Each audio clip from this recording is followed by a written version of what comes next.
I'm going to take a minute to talk about spacing because it'll help us think through and visualize what our alphabet looks like along the way, and we're going to do it pretty roughly throughout. But there's a video at the end that talks about finalizing some spacing and making sure it looks really good. This is going to be a quick one just to get us through. Looking at our letter forms, you can already see that they're not spaced very well. And that's because we didn't pay attention to our side bearings. Now our side bearings are annotated here and here. When we're drawing these letter forms in this box, you can see how close this H is to the edge of that and how close it is to the edge of that. This is our bounding box, as if it were cast in lead.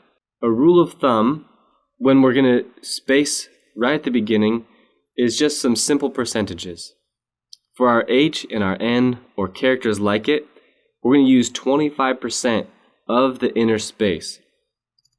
So if I go in here, and I'm going to grab this little tool that looks like a ruler, I can see how wide this is or how big it is. I can also just click and drag across, and it's going to tell me 357. So if I put in 357, and I'm going to let glyphs do the math and say divide by 4 equals 89.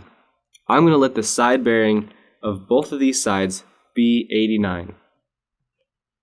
For the serif version, I might also think about it as 89, but it could be a little bit less because those serifs don't take up the volume that we need. So instead, I might just say 79. That's not a ton less, and that might feel a little bit loose, but we can adjust it later. In our N, we'll do the same thing. So I'm just going to measure between these two legs here. My little measuring stick, you can see it says 253. For my N, we'll do the same thing. So 253 divided by 4 will give me 63 on that side and 63 on that side. In reality, the right side needs a little bit less because it has that rounded corner that has some negative space there that needs to be filled in. But we're just going to do it really rough for now. Then for our O's, we're going to think about 20% instead of 25. In our H and in our N, they generally fill up the space like a square, so they're all the way to the edge. Our O's, however, are round, and so they leave a lot of white space, which means they need a little bit tighter spacing, which is why we're using a smaller percent. Time for a quick break in the content to ask if you're enjoying what you're watching and seeing, to please subscribe to the channel because that's the best way to support what's going on in this channel. If you're already subscribed, be sure to like the video, comment on it, and share it with somebody new.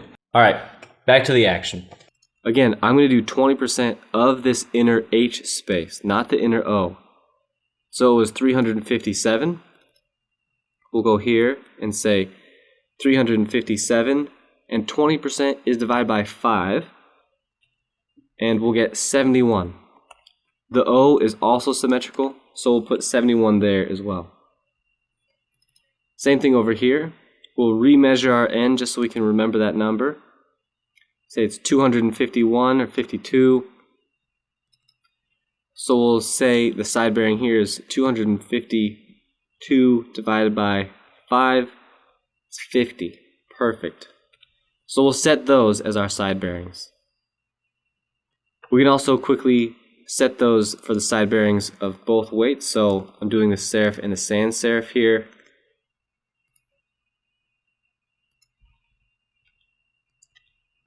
Again, our N on that left side should be a little bit slimmer because it has a serif on it, so we'll do something like 56 instead. I'm just taking down a little bit. Our O is 71, so we'll make our O 71. And now we should be all set. What this does is it lets us look at our letter forms and how they're working. So we like to look at these things and set them next to each other. So I want an O next to an H and an H next to an O. I want an N next to an O and some O's next to some N's. And look at that. We can start typing right away. When I look at these characters, I'm pretty happy with that rhythm. I think that my H might be a little bit narrow, actually. So we'll go in and I'm going to widen this H. With this selected, I'm going to widen this out a little bit. I just moved it 4 shift clicks over, and I'm going to look again and say that feels a little bit better. So we'll do it in the sans serif as well. And before we leave, we'll readjust those numbers. So it was set at 79 here and 89 here. Now we can go back, and when I was adjusting just that one letter form, it adjusted all my other H's. What I'm looking for is for them to feel like they have an even rhythm. When we talk about color in typography, we're talking about when you squint at the page, what color gray does it give you? And when we're looking at an alphabet or a set of letter forms, we want that to feel like it has an even color gray throughout the letter forms. It's really easy with that N and O, especially when we zoom way out. It's really easy to see how well those are working. It's a little bit harder with the H and the O on their own. We need a couple more characters in there. But for now, we're pretty pleased. If we want to switch what these are looking like, I've got the serif version up. You can go up in that top left and select from your weights up at the top there. So that's the note about spacing. We're going to add those same numbers to all our other letter forms as we go so that we can type them in this way and see how they're working together as a group. Remember that type design is about a beautiful collection of letter forms, not a collection of beautiful letters. Does that make sense? It's about the group, not about the individual. I hope this video was useful for you and helpful, and you learned something new along the way. If you did, please subscribe to the channel if you haven't already, and be sure to like the video and share it with other type nerds out there so we can get more people designing beautiful typefaces.